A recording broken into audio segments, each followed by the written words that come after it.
Before we get going, for the new viewers, my name is Brando, founder of Brandlux Media. We are an e-commerce growth agency specialized in paid advertising, content creation, email marketing, and conversion rate optimization. If you're looking for a growth partner and you want a free audit, feel free to book a call down below. Now let's get going. In this video, I'm going to bring you through my exact advertorial strategy that we use to scale companies to multiple 7 figures, up to 8 figures and above. And so what I'm going to bring you through in this video is kind of the structure of how to test advertorials with paid ads, what kind of funnel to use, what really has at least worked well for us. And also I'm going to bring you through the types of advertorials that I would recommend for you to test if I were to start my own brand. Now, before we get into it, for the new viewers, my name is Brando from Brandlux Media. We are an e-commerce growth partner. We handle paid advertising, content creation, email marketing, conversion rate optimization. If you feel like you need any help with any of these areas, feel free to book in a call down below, especially if you want to go and grow and kind of get your brand to the next level towards the 7 or 8 figure mark. With no further ado, let's get right into the video so we can get going. Now, what I'm going to do in this video quickly is I have a quick diagram over here.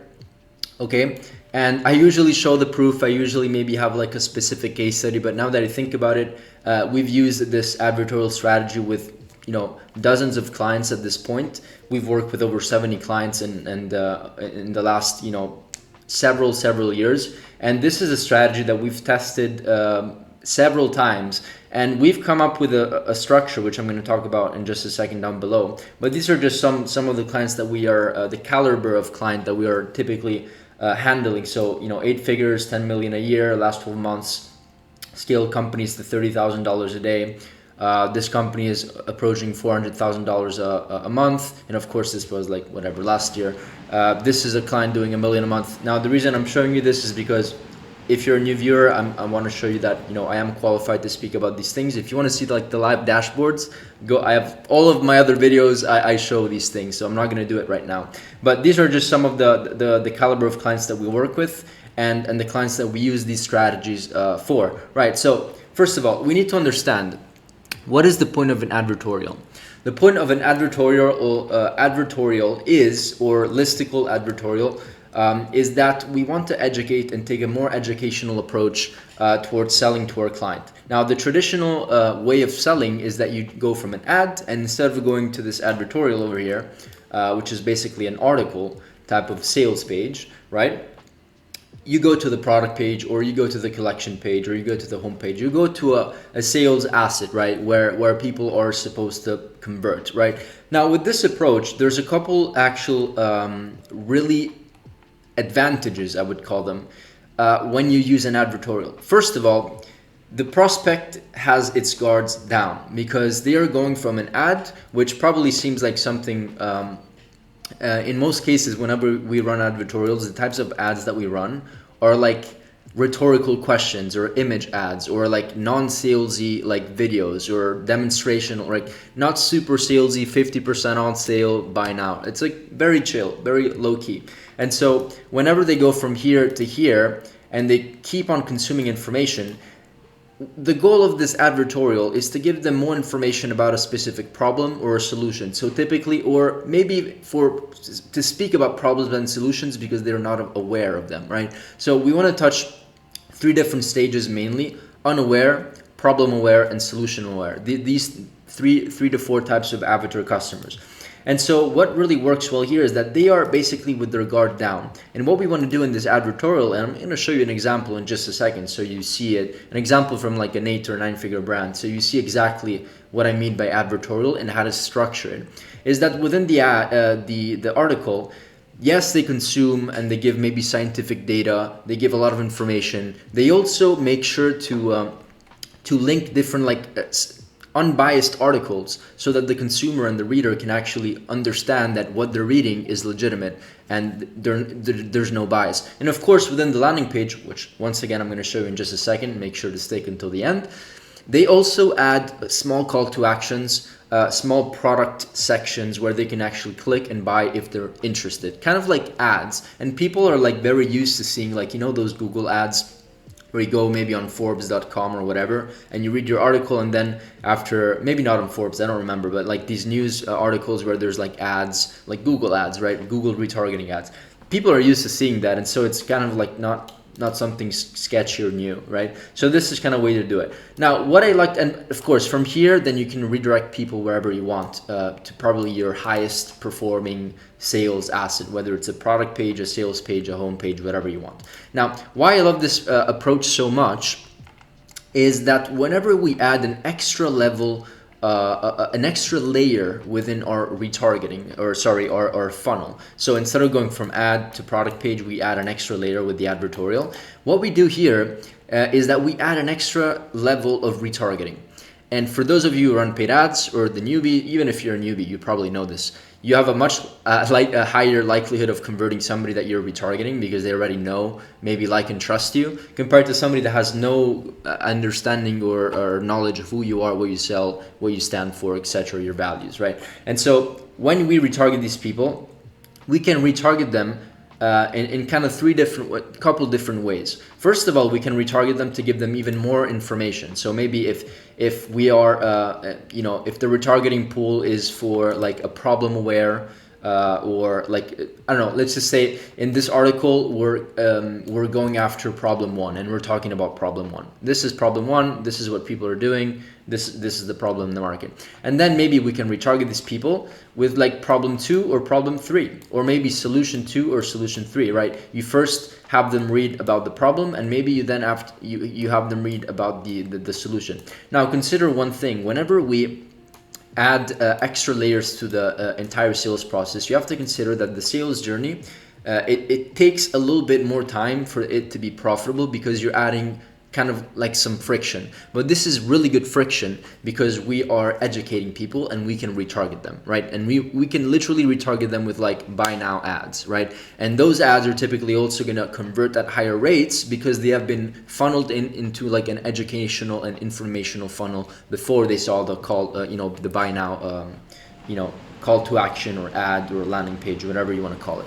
So these are two options. And then of course the third option, as I told you before, is that you can either go from here to like advertorial 2 or 3 or whatever, or you can just go from here to then just strictly to like a retargeting to, as I just said, to like the product page or the sales page. This is like very standard. And so I love this approach once again because it's very like, it's very kind of a low-key way to educate people and have them build trust. Now, one thing to consider over here, I'm not sure if I speak about it here. No, I don't. But one thing to consider here is that there's a couple ways to approach an advertorial.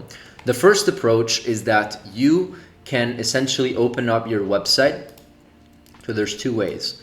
The first way is like on your website, right? So this is like your main. So basically this would be like www.yourwebsite.com, right? And so this is basically an article that is just published on your website, on your blog, whatever you want to call it.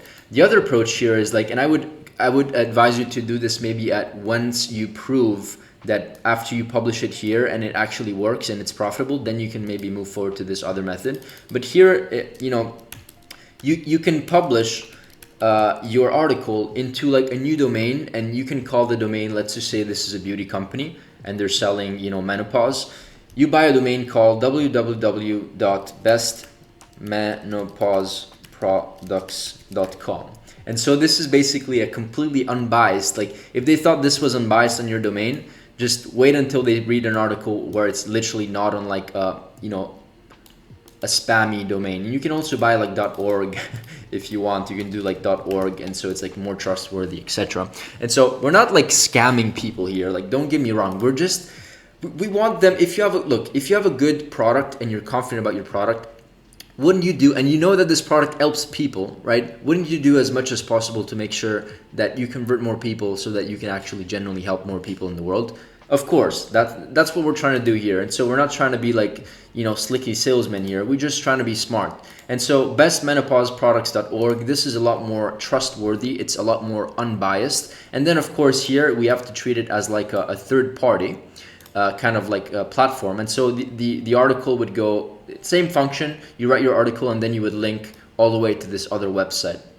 So it would go from there, from here to like your main website, and of course it would go like to the product page over here, right? That's what I meant.